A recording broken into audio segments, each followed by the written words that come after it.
All right, so the question is how much gold do you need or how much do I need, right?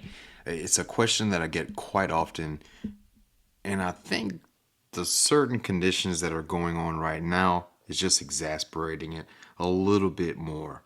Now, I am in no way an expert on your personal finances or where you are in your financial planning. I'm just going to give you my specific scenario and my plan of attack going forward. I'm currently in my mid 40s, and judging from my analytics, I would assume that most of you are in this same age group. However, if that is different, please leave that down below. Now, I have a few revenue streams that I utilize each month to justify buying gold, among other assets, right?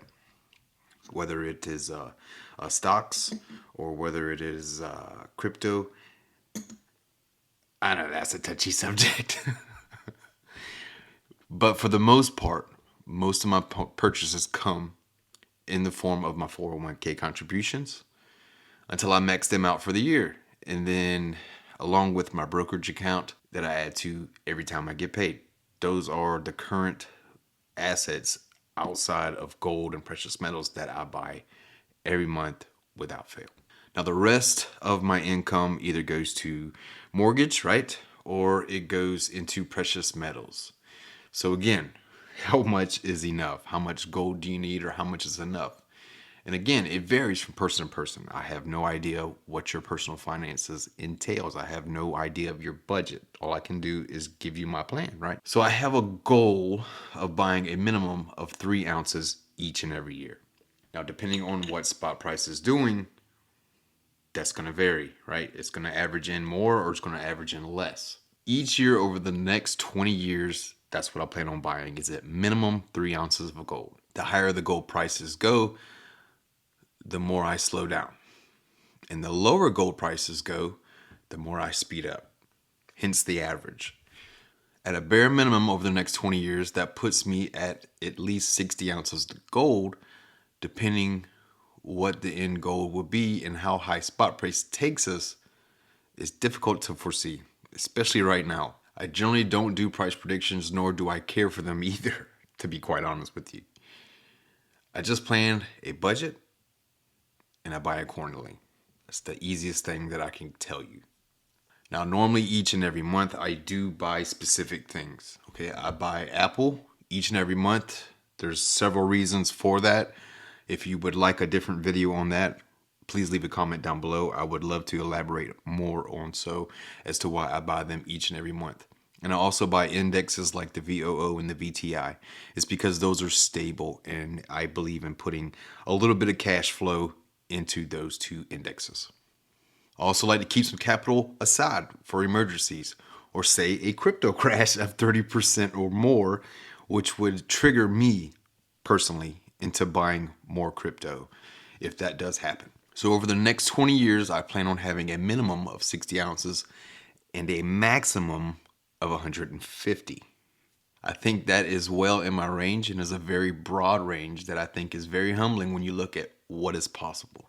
The plan can change, as it most likely should, depending on world events and my current sources of income, and if they should change. Now, for the most part, I don't like taking in part of challenges, right? Like the monthly gold challenges or the 10th ounce challenges. It just doesn't work for me because it makes you buy at specific price points no matter what the price of gold is doing.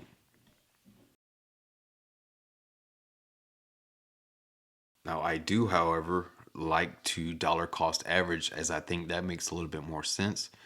And if I feel the time is right, then I will add more to the stack depending on what the gold spot price is doing at any particular moment in time. It also depends if we see a major correction in the stock market or if a very specific real estate opportunity presents itself. Hence the triggering of possibly liquidating some of my stack. And that's what it's there for. It's there as an insurance policy, number one, and certain opportunities present themselves, then absolutely I would take course of action. As for how much gold you need in your specific case, I would say this: lay out the next 20 years and figure out and try to average out that budget on a 40-hour work week and see how much you can accumulate while investing in other assets and see where that is going to lead you.